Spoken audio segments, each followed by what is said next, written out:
Assalamualaikum warahmatullahi wabarakatuh. Halo anak-anak semua, bertemu kembali dengan Pak Ilham di sini dalam acara Tanya Maskapai. Tanya-tanya masalah berkaitan dengan pendidikan agama Islam. Di sini Pak Ilham akan menjelaskan secara singkat tentang ibroh, pelajaran atau hikmah dari Piagam Madinah. Sebelum kita belajar tentang ibroh Piagam Madinah, kita perlu ketahui bersama, apa sih Piagam Madinah itu? Jadi gini, Piagam Madinah atau bisa disebut juga dengan Mitsak al-Madinah adalah konstitusi tertulis pertama dalam sejarah yang disusun oleh Nabi Muhammad SAW pada tahun 622 Masehi. Setelah beliau hijrah dari kota Mekah menuju ke kota Madinah. Piagam ini merupakan perjanjian damai yang mengatur kehidupan sosial politik, hukum bagi seluruh masyarakat Madinah yang beragam. Menyatukan kaum muslimin, suku-suku Arab, dan berbagai kelompok atau etnis Yahudi yang lain. Yang pertama, latar belakang dan tujuan pembentukan Piagam Madinah sendiri adalah kemajemukan masyarakat. Jadi di kota Madinah itu sebelumnya yang bernama Yasrib terdiri dari beberapa golongan. Kaum muhajirin atau pendatang yang ikut hijrah ke Madinah bersama Rasulullah, kaum Ansor atau penduduk asli dari kota Madinah, dari suku Aus dan Khazraj, serta berbagai kabilah Yahudi. Yang kedua, konflik antar suku. Sebelum kedatangan Nabi Muhammad, suku asli dari kota Madinah yaitu suku Aus dan Khazraj itu sendiri sering terlibat perang saudara yang berkepanjangan. Kehadiran kaum Yahudi juga sering memicu ketegangan dengan memanfaatkan perselisihan dari dua suku tersebut tadi. Terus selanjutnya yaitu keadilan dan kesetaraan. Rasulullah SAW ingin membangun tatanan sosial yang adil. Piagam ini dicetuskan untuk menyamakan kedudukan seluruh warga dan memberi jaminan kebebasan beragama bagi kaum muslim maupun kaum non-muslim itu sendiri. Piagam Madinah sendiri terdiri dari kurang lebih 47 pasal yang mengatur hak warga sipil penduduk Madinah, kebebasan individu, perlindungan minoritas, bahkan mengatur tentang peraturan peperangan. Sebagai sebuah dokumen tata negara, Piagam Madinah memiliki poin-poin fundamental dan penerapan yang sangat visioner pada masanya. Masya Allah. Selanjutnya, apa sih 4 prinsip dasar Piagam Madinah tadi? Yang pertama, kebebasan beragama. Jadi Rasulullah membentuk Piagam Madinah ini, dasar yang harus dipakai Rasulullah yang pertama adalah kebebasan beragama. Yaitu apa? Menjamin kebebasan setiap individu maupun kelompok untuk menjalankan keyakinannya atau keyakinan agamanya masing-masing. Prinsip yang kedua yaitu kesetaraan di hadapan hukum.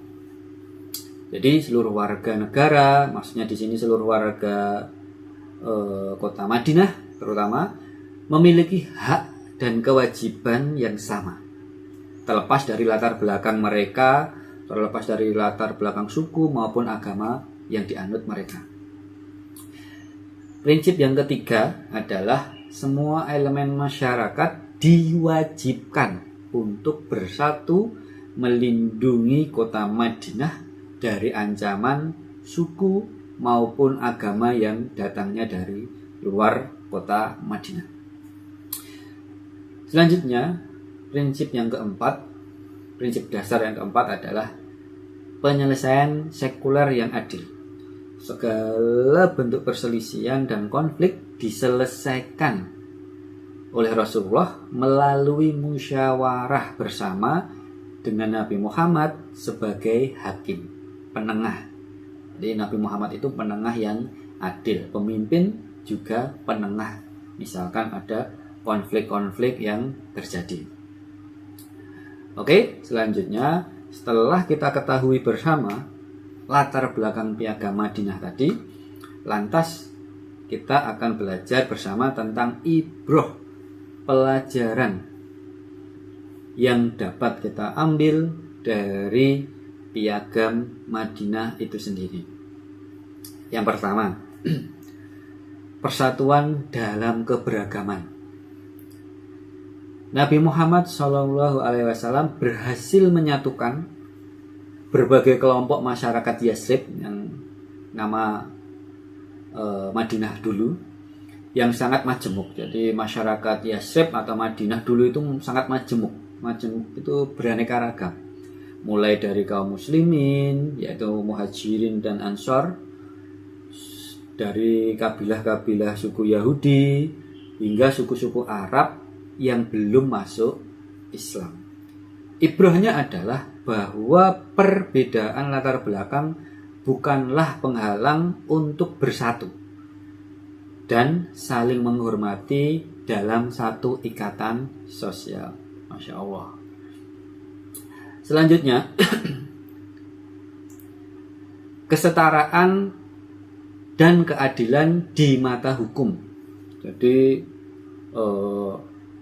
Piagam Madinah menetapkan bahwa semua kelompok dan individu yang ada yang menjadi masyarakat Madinah kala itu memiliki hak, kewajiban, serta kedudukan yang sama di mata hukum.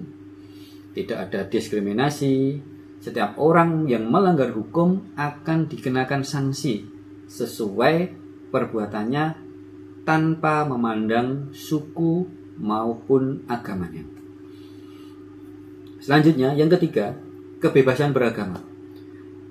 Dokumen Piagam Madinah ini sendiri menjamin kebebasan mutlak bagi setiap penduduk untuk memeluk dan menjalankan ibadah sesuai keyakinan masing-masing.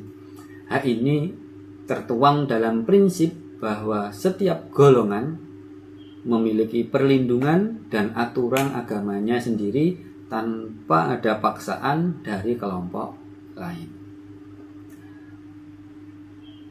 Terus selanjutnya yaitu yang keempat, solidaritas dan pertahanan bersama.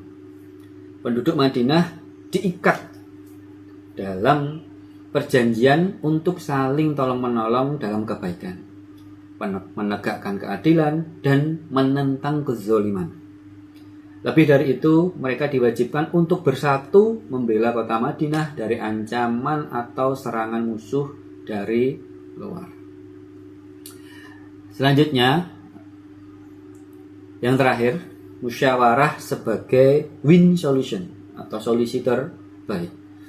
Piagam Madinah membuktikan bahwa sebuah tatanan masyarakat yang damai dan demokratis harus dibangun melalui kesepakatan dan musyawarah antar seluruh elemen masyarakat. Pemecahan masalah atau konflik diselesaikan melalui dialog atau musyawarah atau perjanjian bersama, bukan dengan kekerasan maupun pemaksaan kehendak.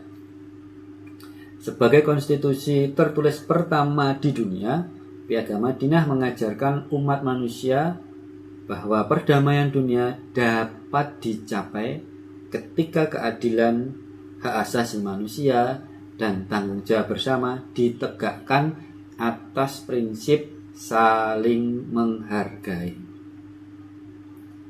Oke, mungkin ini penjelasan singkat dari Pak Ilham yang bisa Pak Ilham sampaikan.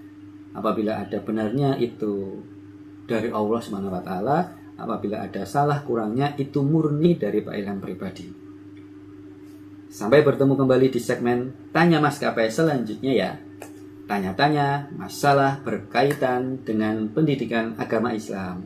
Assalamualaikum warahmatullahi wabarakatuh.